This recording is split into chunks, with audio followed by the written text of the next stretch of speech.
Hey everyone, welcome to Hope for Survival YouTube. Welcome back. Thanks for tuning in. Welcome to our newcomers, and thanks for following the Hope for Survival journey.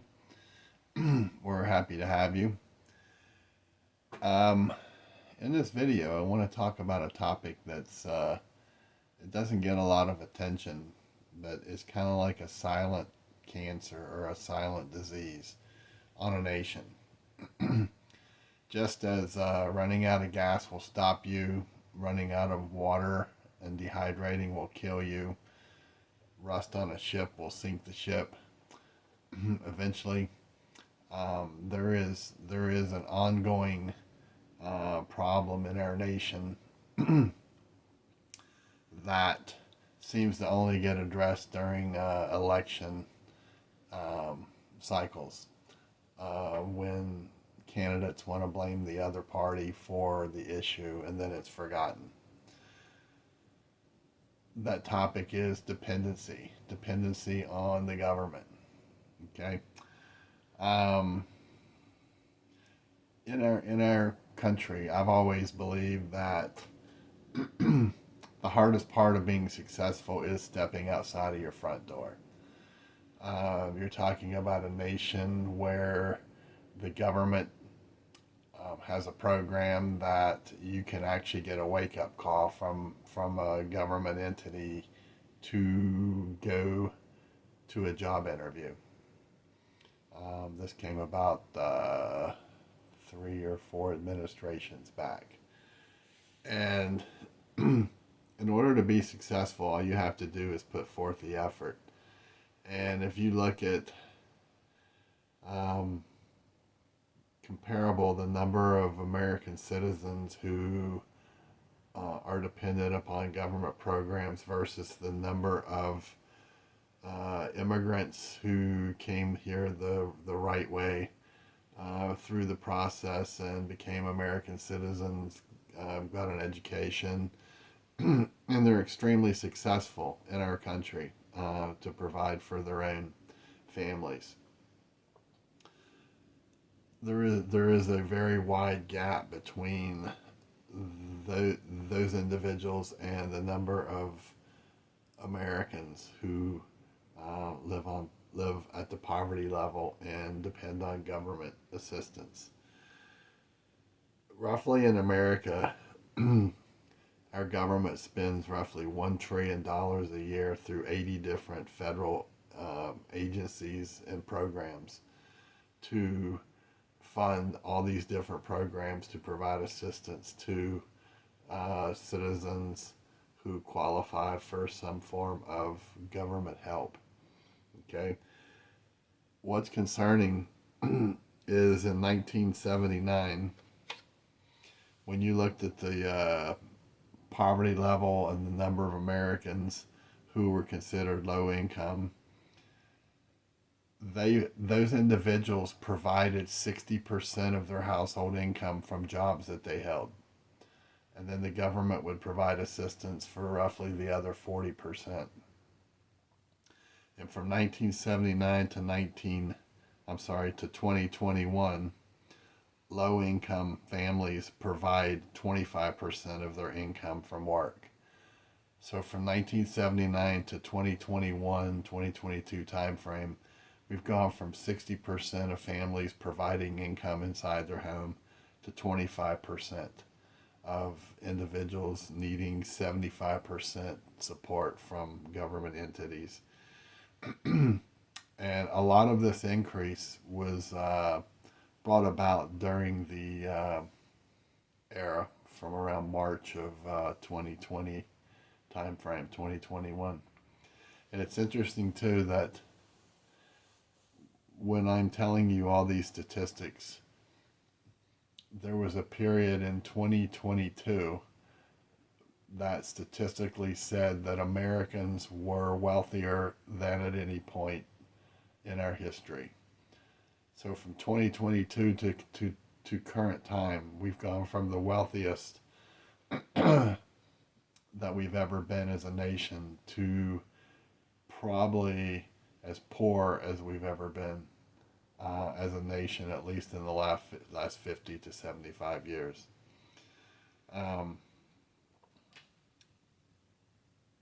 That should be alarming to anyone.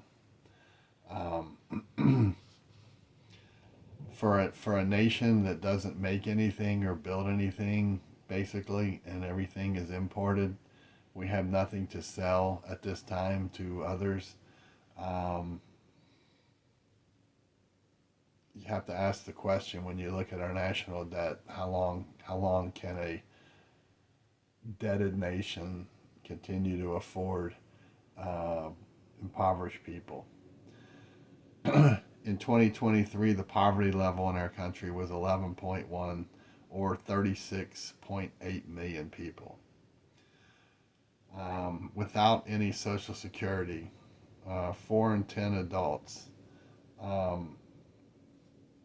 were dependent upon the federal government for some form of assistance.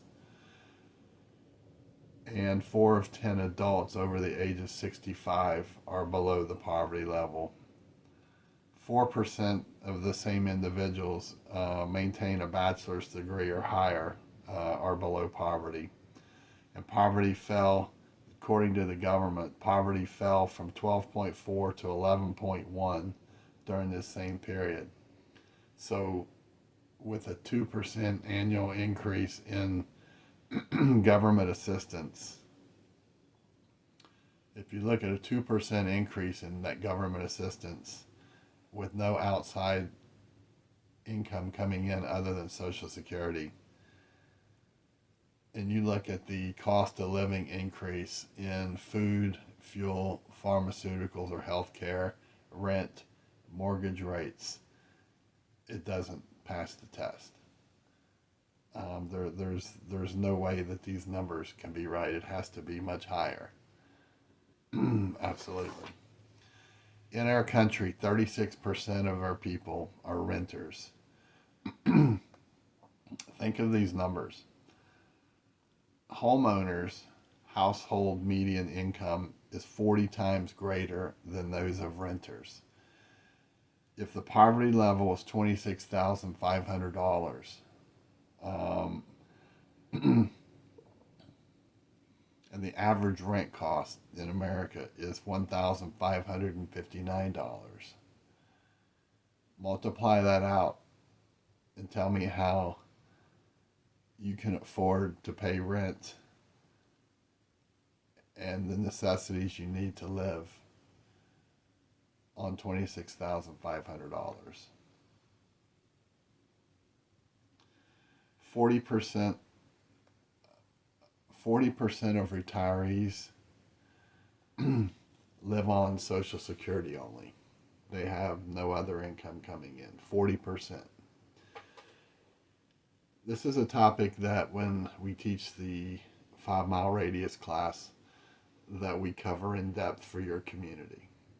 These are indicators of um, areas that the flashing beacon should be going off, because you can't sustain these numbers, and when you can't sustain these numbers, then you're going to run into problems. You're going to have renters that can't pay rent, which means they're going to be homeless. You're going to have individuals with mortgages that are going to go under. I believe I heard a statistic right now that something like 20%, 25% of current homeowners are behind on their mortgage payments. This is like a ticking time bomb. If you don't have money, you can't live. If you can't live, you end up in the street. And if you end up in the street, then you start taxing your entire community. I'm not saying this from a negative perspective or to be negative towards the individuals who may be in this position. What I'm saying to you is, as a nation in its whole form, this can't be sustained. It's not possible. So how how do you come up with a short-term fix to redirect millions of people um, into earning an income, paying taxes on that income, to then pay money into the government to continue that government? If you have a nation of people who continues to add to the number of people dependent upon the government for some form of assistance to survive when the government's already bankrupt, it's going to fail. So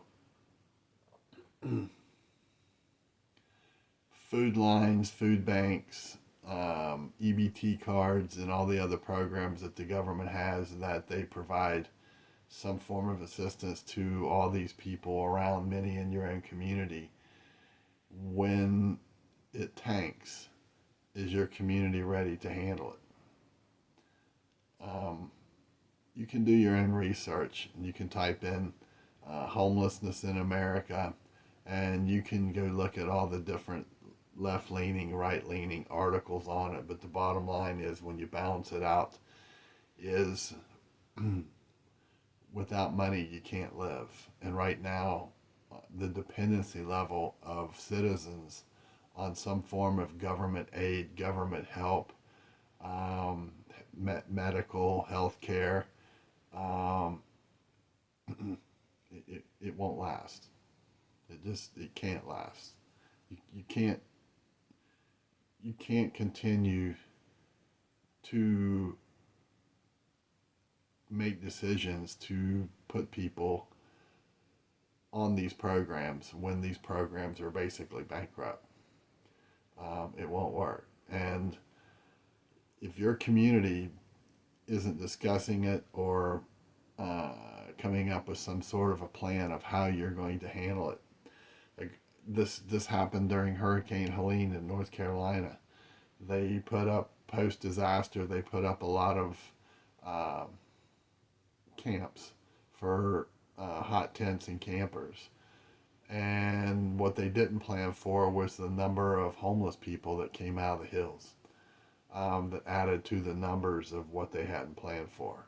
Well, we're talking a post-disaster financial collapse of millions and millions of people who are going to need shelter. They're going to need food, and a way to survive. And we all know what happens. You can go look at the top 10 cities in America of homeless camps that they have, and then do your research over a 10-year period on the crime rates of individuals who are simply trying to survive. So I won't go into depth on that one. You can look it up. So I just wanted to share this with you. It's something I've been doing reading on and pulling out numbers and cross-checking years, and It's a great concern. And no one's really talking about it. We're talking about wars and we're talking about Doge and all these other things, which are great. But uh, if if you have an underlying issue on the foundation that is rusting away that foundation of dependency, for whatever the cause may be, you have to have a foundation or a basis um, in order to survive above. And ours is being destroyed right before us. So take a look around, pull up your own statistics, look at your own communities and state, look at what your government's doing. Um, look at the amount of money that has been paid out over the years uh, to all these different causes around the world that make absolutely no sense, when a lot of this money could have been sunken into U.S. infrastructure and job creations and so forth. Many American people simply are not motivated to work, and they've got to find a solution to fix that, because we were recently on a vacation, and almost every individual that we come in contact with between our airport, the city that we went to, a couple of days in that city, and then getting aboard a cruise ship.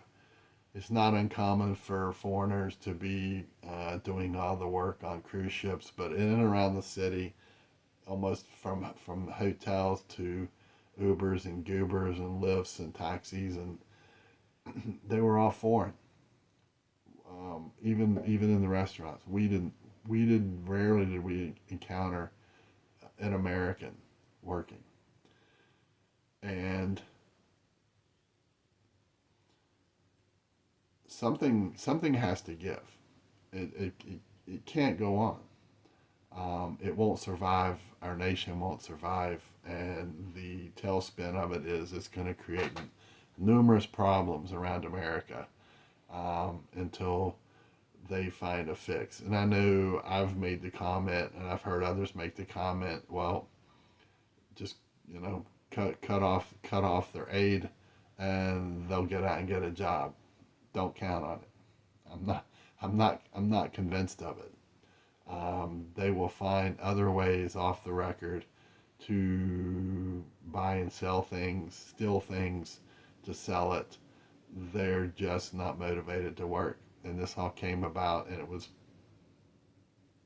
probably a degree of it was planned um, during the period when all the free money was patched into all the digital banks and so forth, and people learned to live off of free money, and now they don't want to work.